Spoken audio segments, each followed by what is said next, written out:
Excellent performance when you register your child with Janan Schools, Bombo Karule Campus and Kabalagala. Due to their firm educational background, we have the best facilities in both arts and sciences, fully updated to the latest sector standards, right from senior 1 to senior 6, in an environment that offers a chance to apply practical skills in all fields. That include a computer lab, introducing our students to the tech world, a well-organized science laboratory, a fully stocked library with all the essential books a student may need, a model farm to equip students with all the basic knowledge in agriculture, plus extra vocational skills. We promote co-curricular activities in sports like badminton, table tennis, basketball, volleyball, chess, and many more other activities. Register your child today at both campuses in Bombo Kalule and Kabalagala campus. For more information, contact us on the numbers below.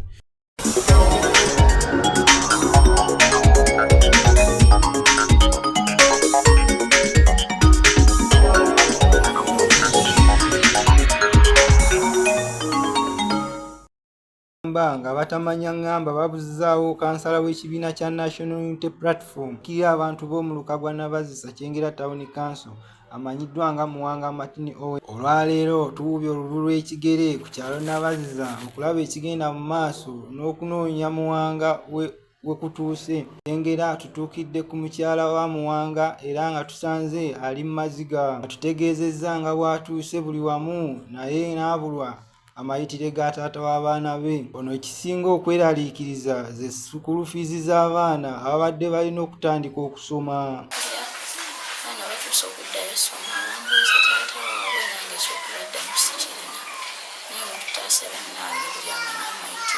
Aweesa Joseph nga ono akiika ne Muwanga wa Kyengera Town Council okweraliikirira kwe balina nga bakansala.